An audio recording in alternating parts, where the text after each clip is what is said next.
Behind the camera ഉണ്ട്. So വലതുവശത്തെ കള്ളനിൽ എന്താണ് സ്പെഷ്യലായിട്ട് തോന്നുന്നത് മറ്റുള്ള ജിത്തു ജോസഫ് സിനിമകളിൽ നിന്ന് അപേക്ഷിച്ച്?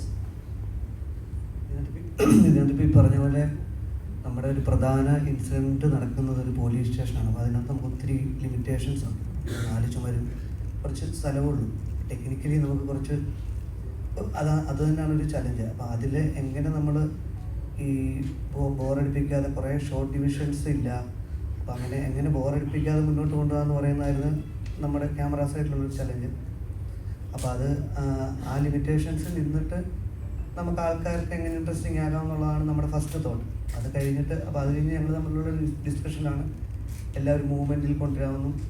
അപ്പോൾ അത് കുറച്ച് സൗകര്യമായി. പിന്നെ ഇതിനകത്ത് ആസ്പെക്ട് റേഷ്യോ ഉപയോഗിച്ചിരിക്കുന്നതും നമ്മൾ ഈ സ്ഥലം വളരെ കുറവായതുകൊണ്ട് തന്നെ കുറച്ച് വൈഡായിട്ട് തോന്നാനും ഒക്കെ വേണ്ടിയിട്ട് തന്നെയാണ്. അപ്പോൾ അത് തന്നെയാണ് എൻ്റെ ഏറ്റവും വലിയൊരു ചലഞ്ച്. മറ്റു സിനിമകളിൽ നിന്ന് നമുക്ക് ഈ നമ്മുടെ ഒരു വർക്കിംഗ് സ്പേസ് ഭയങ്കര കുറവാകുമ്പോൾ നമ്മൾ കൂടുതൽ എഫേർട്ട് എടുക്കേണ്ടി വരുന്നു.